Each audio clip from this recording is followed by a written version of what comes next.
అమ్మా, ఈ Jesus given salvation to anyone?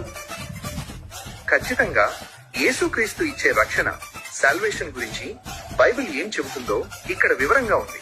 క్రైస్తవ అబ్బే ఇచ్చింది చెప్పన్నా, సోది చెప్తాడు వీడు. ఇదంతా సోదే.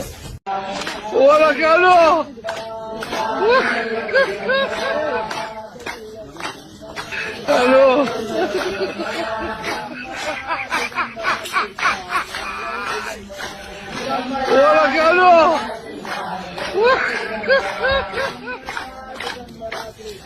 హలో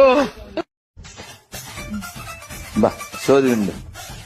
విశ్వాసం ప్రకారం యేసుక్రీస్తు రక్షణ అనేది ఏ ఒక్కరికో పరిమితం కాలేదు. ఇది ఎవరైనా పొందగలిగే. ఇక్కడ ఇక్కడ ఇక్కడ సోది ఏం చెప్తున్నారు చూడమ్మా, ఇది ముందుకు రాదా?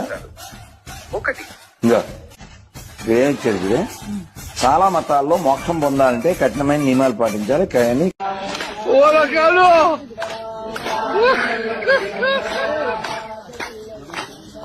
హలో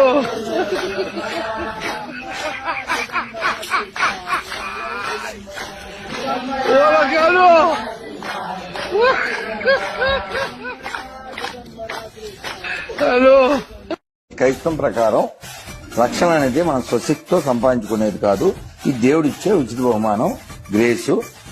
కేవలం పీసుపై విశ్వాసం ఉండటం ద్వారానే లభిస్తుందని బైబిల్ చెప్తుంది. నేను అడిగింది ఇది కాదు. సరే గూగుల్ని అడుగుదాం. యేసుని నమ్మడం వలన మోక్షం వచ్చిన కొన్ని పేర్లు చెప్పగలరు. జక్కయ్య, శిలువ మీద దొంగ. మోక్షం పొందినట్టు రుజువేమన్నా ఉందా? యేసుని నమ్మడం వలన మోక్షం పొందిన వారి పొందినట్లు రుజువు ఉన్నదా? కానీ రావట్లేదే.